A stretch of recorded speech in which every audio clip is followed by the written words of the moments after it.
बिल्कुल छोटा सा डिस्कशन है बट इंपॉर्टेंट रहेगा, आपके एग्जाम में कई मार्क्स ये बूस्ट करा सकता है, क्योंकि एग्जाम सिर्फ तैयारी के बारे में नहीं है, एग्जाम आपकी स्ट्रेटेजी, आपकी रणनीति, आपके way of dealing with it, इसके बारे में भी है ना।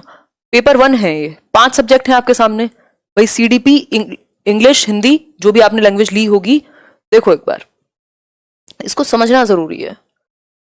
अगली 4 जो वीडियोस हैं वो रणनीति पे ही हैं अलग अलग तरीके से, फिर हम ईवीएस और मैथ्स वगैरह की तरफ बढ़ जाएंगे। देखो सीडीपी कॉमन है, चाहे पेपर 1 हो पेपर 2 हो, बोथ ये तीनों सब्जेक्ट कॉमन हैं और इनका सिलेबस भी कॉमन है, लेवल में भी कोई खास अंतर नहीं है। तो हम कह सकते हैं कि अगर आप पेपर 1 पेपर 2 की तैयारी कर रहे हैं तो पेपर 1 के भी प्रीवियस ईयर आप प्रैक्टिस कर सकते हैं, पेपर 2 के भी, इन 3 सब्जेक्ट के लिए, ठीक है। मतलब सीडीपी यानी बाल विकास की यदि मैं बात करूं तो 30 नंबर का पेपर होगा, सबसे पहले पेपर में आपको यही दिखेगा, ठीक। आप सबसे पहले इसी को अटेम्प्ट कीजिए। क्यों? क्योंकि कई लोग कहते हैं पहले लैंग्वेज कर लो, पहले मैथ्स कर लो, ये कर लो। देखो सीडीपी अगर आप अटेम्प्ट करोगे तो आप जल्दी से कर पाओगे। क्यों? क्योंकि एक तो आप मेरे साथ जुड़े हुए हो, तो मुझे लगता है बाल विकास आपका अच्छा हो गया होगा अब तक, नहीं भी हुआ होगा और आप ये सोच रहे हो इस सब्जेक्ट को छोड़ करके और आप बाकी में बहुत अच्छा कर लोगे, हो नहीं पाएगा, क्योंकि पेडागोजी आधार है इस पेपर का।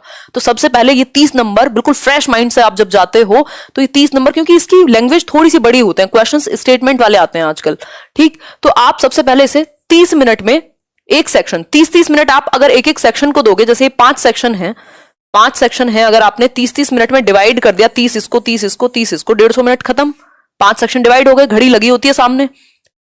30 मिनट से ज्यादा आपको एक सेक्शन को देना नहीं है, मतलब 30 मिनट से ज्यादा 30 क्वेश्चन को आप नहीं दे सकते। आपके पास 1 मिनट है एक क्वेश्चन के लिए, लेकिन सच बताऊं तो 1 मिनट भी नहीं है। क्यों? क्योंकि या तो आप 40 सेकंड में 30 सेकंड में क्वेश्चन को सॉल्व कर लीजिए और 20 सेकंड में गोले भर लीजिए, क्योंकि ओएमआर भी तो फिल करनी है ना आपको। तो 1 मिनट पूरा है नहीं कि आप सोचें कि 1 मिनट तक सॉल्व करते रहोगे। क्वेश्चन तो इतने साल भर से तैयारी कर रहे हो, क्वेश्चन तो सॉल्व कर ही दोगे, बट बात यह है कि क्या 3 मिनट में एक क्वेश्चन सॉल्व करोगे, पेपर तो नहीं होगा फिर।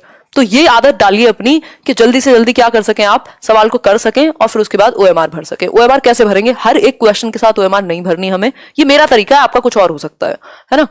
आप क्या करेंगे, सीडीपी उठाया, 30 मिनट का टाइम है, 20 मिनट में सॉल्व कर लिया, 25 में कर लिया, है ना। 20 से 25 मिनट में आपने इसको पढ़ करके सॉल्व कर लिया, राइट आंसर्स मार्क कर लिए पेपर में, या जो भी करना था। जो बचे हुए 10 या 5 मिनट है उसमें पूरे सेक्शन का सीडीपी की ओएमआर फिल कर दी तभी के तभी। अब ये 30 क्वेश्चन से आपका दिमाग फ्री हो गया बिल्कुल, कि मैंने 30 मिनट में सीडीपी मेरा खत्म हो गया, बिल्कुल फिल कर दिया फ्रेश माइंड से, और सबसे ज्यादा स्कोरिंग भी है ये, और आपका काम खत्म हो गया। 20 मिनट में 25 मिनट में आपने सॉल्व किया, 10 मिनट में ओएमआर भर लिया, 5 मिनट में ओएमआर भर ली इन 30 गोलों की। अब कई लोग क्या करते हैं, 150 के 150 क्वेश्चन एक साथ भरेंगे। एक साथ भरने में गलती होती है कई बार। मान लीजिए एक क्वेश्चन भी ऊपर नीचे हो गया, 50 आप ओएमआर फिल कर रहे थे, 50 सर्कल थे वो आप एक साथ फिल कर रहे थे, एक भी ऊपर नीचे हो गया, अगर 49 का आंसर आपका बी होना था और गलती से आपने सी लगा दिया, तो पूरी लगातार नंबर से आपका गलती हो जाएगी और पूरा पेपर खराब। ऐसा हुआ होगा कई लोगों के साथ कि फिर पूरा आगे तक गलत हो जाएगा, पूरा पेपर, सारी मेहनत बर्बाद है। तो सेक्शन वाइज डील करते चलो, जिससे पेपर भी ना छूटे और साथ के साथ आप दिमाग में फ्री फील करो कि भाई मेरा ये वाला सेक्शन खत्म, ठीक। तो हम कह सकते हैं कि 30 मिनट में एक सेक्शन को डील करना है। सीडीपी 20 से 25 मिनट में आपने 30 क्वेश्चन सॉल्व किए सबसे पहले, और बचे हुए 5 या 10 मिनट में आपने ओएमआर भर ली। ये डिपेंड करता है आपकी स्पीड क्या है ओएमआर की। ये याद रखना, लैंग्वेज 1 अगर आपने जो भी लैंग्वेज 1 ली है उसका क्वेश्चन नंबर 91 से शुरू करना। उस पर लिखा होता है भाषा 1, भाषा 1 में भी हिंदी मिलेगी, भाषा 2 में भी हिंदी मिलेगी। आपको कौन सी करनी है, जो आपके एडमिट कार्ड में आपने लगाई है। अगर लैंग्वेज 1 आपने हिंदी लिया है तो आप फिर लैंग्वेज 1 लिखी हुई हिंदी सॉल्व करोगे। ऐसा मत कर देना कि लैंग्वेज 2 वाली सॉल्व कर दो, पेपर बेकार चला जाएगा।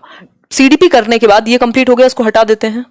आप जाएंगे लैंग्वेज पे, लैंग्वेज भी जो आपकी सबसे अच्छी हो। मान लीजिए हिंदी अच्छी है आपकी, हिंदी पे गए, वही 20 मिनट में आपने क्वेश्चन सॉल्व किए, 10 मिनट में ओएमआर। अब यहां प्रॉब्लम आएगी आपको, क्योंकि पैसेज है।